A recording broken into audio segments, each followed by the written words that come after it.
1995년 6월 오슬로의 한 고급 호텔 28층. 보안 요원이 문을 두드립니다. 안에서 총성이 울립니다. 보안 요원은 문을 열지 않았습니다. 대신 자리를 떠나 상관을 불러왔습니다. 상관이 도착해 방문을 연 것은 총성이 울린 지 약 15분 후였습니다. 방 안에는 한 여성이 침대에 누워 있었습니다. 이마에 총상을 입은 채 오른손에 권총을 쥐고 있었습니다. 그녀의 이름은 제니퍼 페어게이트.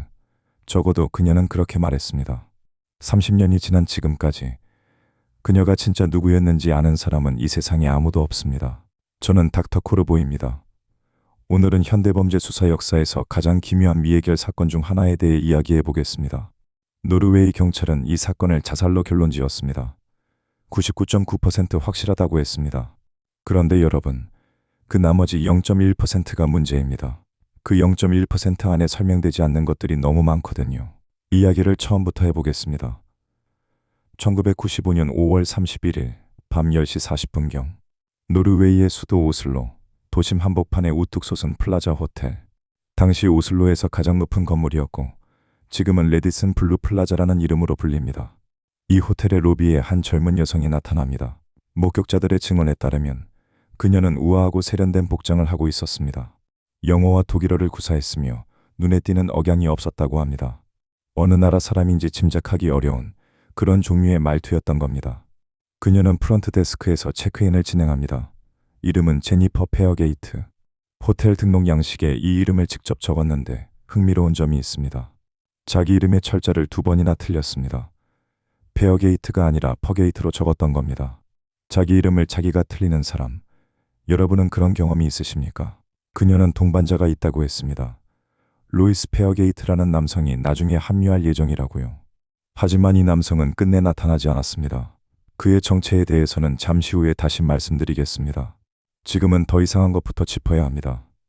호텔 직원은 그녀에게 신분증을 요청하지 않았습니다. 신용카드도 받지 않았습니다. 1995년이라 해도 유럽의 고급 호텔에서 신분증 확인 없이 체크인을 시켜주는 것은 표준 절차에서 크게 벗어나는 일이었습니다. 왜 이런 일이 일어났는지는 명확하게 밝혀지지 않았습니다. 다만 결과적으로 이 절차적 결함 하나가 이후 30년간의 수사를 사실상 불가능하게 만들었습니다. 신분증을 한번 확인했더라면 적어도 그녀가 누구인지는 알 수 있었을 테니까요. 그녀는 28층 2805호방을 배정받았습니다. 오슬로의 야경이 내려다 보이는 높은 층이었습니다. 이후 사흘간 그녀의 호텔 생활은 놀라울 정도로 조용했습니다. 미니바에서 소프트 드링크 3개와 감자칩 한 봉지를 꺼내 먹었고 호텔 직원과의 접촉은 거의 없었습니다. 고급 호텔의 28층에 묵으면서 룸서비스도 거의 이용하지 않고 로비에 내려가지도 않는 투숙객. 누군가를 기다리고 있었던 걸까요? 아니면 누군가를 피하고 있었던 걸까요? 여기까지는 조금 특이하지만 아직 기이하다고 할 정도는 아닙니다. 기이한 것은 6월 2일 저녁부터 시작됩니다. 6월 2일 저녁, 호텔 직원이 객실 서비스를 위해 2805호를 방문합니다. 페어게이트는 대금으로 크론에 50원, 당시 환율로 약 8달러에 해당하는 금액을 팁으로 건넸습니다. 1995년 노르웨이 기준으로 이것은 상당히 후한 팁이었습니다. 마치 마지막 인사를 하듯 후한 팁이었다고 나중에 그 직원은 회상했습니다. 같은 저녁, 호텔의 텔레비전 메시지 시스템을 통해 프런트 데스크에서 그녀에게 연락 요청 메시지를 보냅니다. 숙박비 정산 문제 때문이었습니다. 그런데 여기서 주목할 부분이 있습니다. 누군가가 이 메시지를 수신했다는 신호를 보냈습니다. 메시지를 확인했다는 뜻입니다. 하지만 페어게이트는 프런트에 연락하지 않았습니다. 메시지를 본 것은 그녀였을까요? 아니면 방 안에 다른 누군가가 있었던 걸까요? 다음 날인 6월 3일 저녁, 같은 메시지가 다시 전송됩니다. 이번에도 수신 확인 신호가 왔습니다. 그리고 이번에도 프런트에는 아무런 연락이 없었습니다. 호텔 보안팀은 직접 방문을 결정합니다. 보안 요원이 2805호 앞에 섰습니다. 문을 두드렸습니다. 그리고 총성이 울렸습니다. 한 발. 방 안에서 들려온 것이 분명한 총성이었습니다. 이 보안 요원은 문을 열지 않았습니다. 현장을 떠나 보안 책임자를 불러왔습니다. 보안 책임자가 도착해 방문을 연 것은 약 15분 후였습니다. 15분. 총성이 울린 뒤 15분 동안 그 방 안에서 무슨 일이 일어났는지 아무도 모릅니다. 방문은 내부에서 이중으로 잠겨 있었습니다. 침입의 흔적은 없었습니다.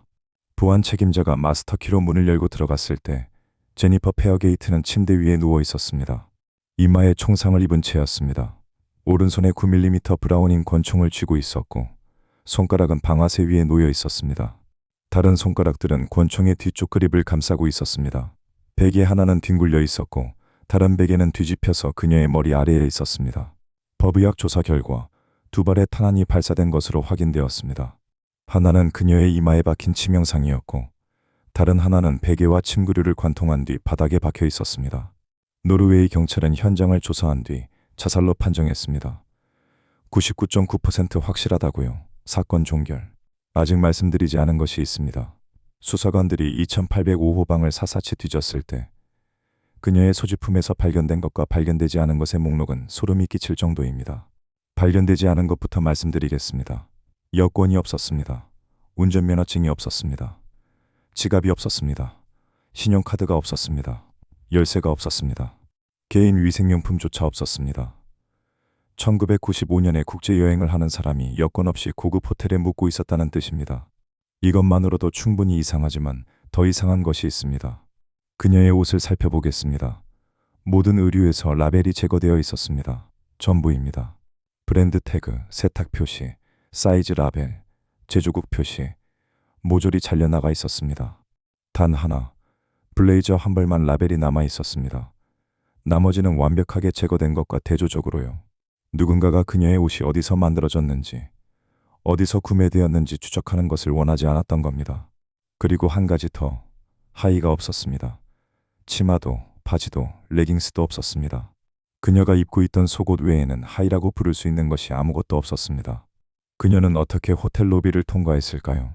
체크인할 때는 분명 우아한 복장이었다고 목격자들이 증언했는데 그 하의는 어디로 간 걸까요? 이 부분을 주목해 주십시오. 책상 위에 미국 신문 USA 투데이가 놓여 있었습니다. 비닐봉투에 담겨 있었고 그 비닐봉투에는 방번호가 적혀 있었습니다. 2816호. 그녀의 방은 2805호였습니다. 2816호는 같은 층 복도 반대편에 있는 방이었습니다. 누군가 다른 방에 배달된 신문을 가져온 겁니다. 그리고 그 비닐봉투 위에서 신원불명의 지문이 발견되었습니다. 제니퍼 페어게이트의 지문이 아닌 다른 누군가의 지문. 그 지문의 주인은 30년이 지난 지금까지도 확인되지 않았습니다. 하지만 여기서 모든 것이 뒤집힙니다. 법의학 보고서의 내용을 말씀드리겠습니다. 일반적으로 권총으로 자살하는 경우 발사자의 손에는 화약 잔류물이 남습니다. 총기가 발사될 때 미세한 화약 입자가 사방으로 퍼지기 때문입니다. 특히 자살처럼 극도로 가까운 거리에서 발사하면 손과 옷에 상당량의 잔류물이 묻는 것이 정상입니다. 제니퍼 페어게이트의 손에서는 화약 잔류물이 발견되지 않았습니다. 옷에서도 발견되지 않았습니다. 또한 근거리 총상에서 발생하는 혈액 비산, 이른바 전혈도 예상보다 현저히 적었습니다. 이마에 총을 쏘고도 피가 거의 튀지 않았다는 뜻입니다. 자살이라면 이 두 가지 증거가 반드시 있어야 합니다. 그런데 둘 다 없었습니다. 권총의 배치도 문제였습니다. 그녀의 오른손이 권총을 쥐고 있었고 손가락이 방아쇠 위에 있었습니다. 자살자가 총을 발사한 뒤에도 그 자세를 유지하는 것이 물리적으로 불가능하다고는 할 수 없습니다. 하지만 전문조사 기관은 이 배치를 어색하다고 표현했습니다. 총의 반동, 근육의 이완, 사후 경직의 패턴을 고려했을 때 자연스러운 결과물이 아니라는 겁니다. 마치 누군가가 총을 손에 쥐어준 것처럼 보인다는 의미입니다. 그리고 베개, 탄환 하나가 베개를 관통했습니다. 그런데 그 베개는 뒤집혀서 그녀의 머리 아래에 놓여 있었습니다. 탄환이 베개를 뚫고 지나간 뒤에 누군가가 그 베개를 뒤집어서 머리 밑에 넣었다는 뜻입니다. 자살한 사람이 총을 쏜 뒤에 베개를 정리할 수는 없습니다. 이것은 물리적으로 불가능합니다. 누군가가 현장을 정리했을 가능성을 시사한 증거입니다. 마지막으로 두 발의 탄환. 왜 두 발이었을까요? 첫 번째 탄환이 베개를 관통해 바닥에 박혔고 두 번째 탄환이 이마에 명중했습니다. 자살자가 첫 발을 빗맞히고 두 번째 발로 자신을 쏘는 것이 불가능하지는 않습니다. 하지만 이것은 신중하게 계획된 행위라기보다는 혼란스러운 상황을 더 강하게 시사합니다. 노르웨이 경찰은 이 모든 것을 알고 있었습니다. 화약 잔류물의 부재도, 베개의 위치도, 두 발의 탄환도, 그리고 여전히 자살이라고 결론지었습니다. 99.9% 확실하다고요. 나머지 0.1%에 대해서는 언급하지 않았습니다. 대단히 효율적인 수사였습니다. 그렇다면 타살일까요? 이 가능성을 검토해 보겠습니다.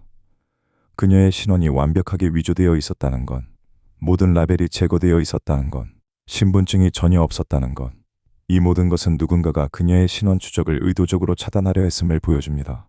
일리가 있어 보입니다. 누군가가 그녀를 제거한 뒤 추적이 불가능하도록 모든 단서를 지웠다는 시나리오. 방문이 내부에서 이중으로 잠겨 있었다는 것이 이 가설의 약점처럼 보입니다. 범인이 어떻게 나갔겠느냐는 거죠. 그런데 말이죠. 1995년의 호텔 보안 시스템에서는 호텔 보안 인원이나 특정 카드 소유자가 외부에서 방을 잠글 수 있었습니다. 내부에서 이중으로 잠긴 것처럼 보이는 상태를 외부에서 만드는 것이 기술적으로 불가능하지 않았다는 뜻입니다. 게다가 총성이 울린 뒤 보안 요원이 방에 들어가기까지 15분이 걸렸습니다. 15분이면 현장을 정리하고 방을 빠져나가기에 충분한 시간입니다. 하지만 여기서도 문제가 있습니다. 권총과 탄약에서 발견된 지문은 오직 그녀의 것뿐이었습니다. 다른 사람의 지문은 없었습니다. 만약 누군가가 총을 쏘고 그녀의 손에 쥐어줬다면 자신의 지문은 남기지 않으면서 그녀의 지문만 남겨야 합니다. 불가능하지는 않습니다. 장갑을 끼면 됩니다. 하지만 그 정도의 치밀함을 보여준 범인이 화약 잔류물은 왜 처리하지 않았을까요? 아니, 어쩌면 처리했기 때문에 잔류물이 없는 것일 수도 있습니다. 이 지점에서 자살 가설과 타살 가설이 기묘하게 꼬입니다. 화약 잔류물이 없다는 사실은 자살의 근거를 약화시키지만 동시에 타살범이 현장을 청소했다는 근거가 될 수도 있습니다. 어느 쪽이든 설명이 깔끔하지 않습니다. 그녀가 스파이였다는 추측도 있습니다. 라벨 제거, 신분증 부재, 다국어 구사, 추적 불가능한 신원. 이 모든 것이 정보기관 요원의 프로필과 일치한다는 겁니다. 그럴듯해 보입니다. 하지만 정보기관 요원이 자기 이름의 철자를 틀리는 실수를 할까요? 호텔 등록 양식에 가명을 적으면서 2번이나 틀리는 스파이라면 그 기관의 훈련 프로그램을 심각하게 재검토해야 할 겁니다. 물론 의도적인 실수였을 가능성도 있습니다. 나중에 이 기록이 추적될 경우를 대비해 가짜 이름임을 일부러 티낸 것일 수도 있습니다. 하지만 이것은 추측의 영역입니다. 로이스 페어게이트. 그녀가 동반자로 등록한 이 남성의 존재가 사건의 또 다른 미스터리입니다. 이 사람은 호텔에 나타나지 않았습니다. 30년이 지난 지금까지도 신원이 확인되지 않았습니다. 실존 인물인지 가공의 인물인지조차 알 수 없습니다. 만약 실존 인물이라면 그는 왜 나타나지 않았을까요? 계획이 변경된 걸까요? 아니면 그가 바로 그녀를 죽인 사람일까요? 만약 가공의 인물이라면 왜 동반자를 등록했을까요? 혼자 묻겠다고 하면 될 것을 왜 존재하지 않는 사람의 이름을 적었을까요? 어느 쪽이든 답이 없습니다. 그리고 가장 근본적인 미스터리. 그녀는 누구였을까요? 사건 이후 지문이 채취되었습니다. DNA가 수집되었습니다. 치과 기록이 확인되었습니다. 얼굴 특징이 분석되었습니다. 이 모든 정보가 국제 데이터베이스에 대조되었습니다. 인터폴, 유럽 각국의 경찰 시스템, 실종자 데이터베이스, 결과는 제로였습니다.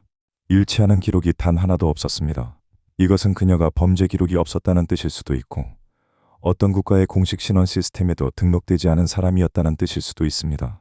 21세기에 들어서도 여러 개인과 조직이 그녀의 신원을 밝히려 시도했습니다. 언어 분석가들이 그녀의 억양을 연구했고 법의학 전문가들이 이마 특징을 비교했습니다. 전부 실패했습니다. 보고서는 수백 페이지가 작성되었을 겁니다. 결론은 한 줄이었습니다. 신원 미상. 이 사건에서 가장 안타까운 것 중 하나는 감시 영상의 부재입니다. 1995년의 호텔 보안은 지금과 같지 않았습니다. 복도의 모든 움직임이 기록되지 않았을 수 있습니다. 현대의 호텔이었다면 누가 언제 그 복도를 걸었는지, 누가 그 방에 들어가고 나갔는지를 초 단위로 추적할 수 있었을 겁니다. 하지만 1995년이었습니다. 그래서 우리는 총성이 울리기 전 15분 동안 그 방 안에서 무슨 일이 있었는지, 총성이 울린 뒤 보안 요원이 돌아오기까지 15분 동안 누가 그 복도를 지나갔는지 알 수 없습니다. 기술이 3년만 더 발전했더라면 이 사건은 해결되었을지도 모릅니다. 하지만 역사는 타이밍을 맞춰주지 않습니다. 정리해 보겠습니다. 자살이라면 화약 잔류물이 왜 없는지 설명할 수 없습니다. 뒤집힌 베개를 설명할 수 없습니다. 타살이라면 그녀의 지문만 남은 권총을 설명할 수 없습니다. 내부에서 잠긴 문을 완벽하게 설명할 수 없습니다.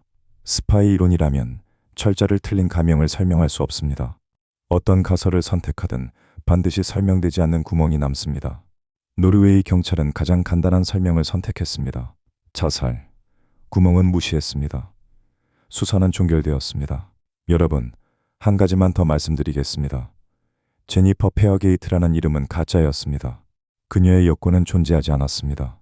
그녀의 옷에는 이름표가 없었습니다. 그녀를 아는 사람은 아무도 나타나지 않았습니다. 그녀가 죽은 뒤 아무도 그녀를 찾지 않았습니다. 실종 신고도 없었습니다. 세상 어딘가에 그녀의 가족이, 친구가, 동료가 있었을 겁니다. 하지만 30년 동안 단 한 사람도 나서지 않았습니다. 그녀가 사라진 것을 아무도 이상하게 여기지 않았다는 뜻입니다. 혹은 이상하게 여기면서도 말할 수 없었다는 뜻입니다. 오슬로 플라자 호텔 28층 2805호. 그 방은 지금도 있습니다. 투숙객들이 드나들고 침대 시트가 교체되고 커튼이 열리고 닫힙니다.